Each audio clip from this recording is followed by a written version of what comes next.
വേണ്ട അങ്ങനെ ഞാൻ ഈ ഓടിക്ക് വെച്ചോണ്ട് പോകുന്നത് ഇന്നെൻ്റെ ഫിസിക്കൽ വെരിഫിക്കേഷനാണ്. അപ്പോൾ ഞാൻ ഡോക്യുമെൻറ്റ്സ് ഒക്കെ ആയിട്ട് ബാർ കൗൺസിലിൽ എത്തിയിരിക്കുകയാണ്. അങ്ങനെ ഫൈനലി എല്ലാ ഡോക്യുമെൻറ്റ്സിൻ്റെ വെരിഫിക്കേഷൻ കഴിഞ്ഞതിന് ശേഷം ഞങ്ങൾ ഫുഡ് കഴിക്കാനായിട്ട് പോയി. അപ്പോൾ സെലീക്കും വിച്ചുവാണ് കൂടെ ഉള്ളത്. സെലീക്കിൻ്റെ റെക്കമെൻഡേഷനിലാണ് നമ്മൾ മലബാർ ഹോട്ടലിൽ അങ്ങനെ പോയത്. അവിടുന്ന് ബിരിയാണിയാണ് കഴിച്ചത്.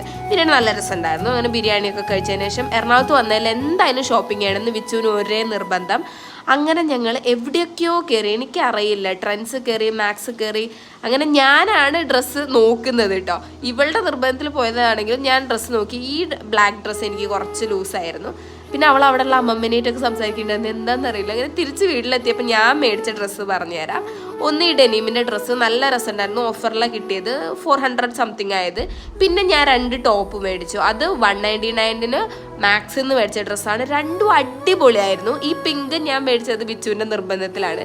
അവസാനം വിച്ചുവിന് ഷോപ്പ് ചെയ്യാൻ വേണ്ടി പോയിട്ട് ഞാൻ ഡ്രസ്സ് മേടിച്ചു. അതായിരുന്നു ഇന്നത്തെ അവസ്ഥ.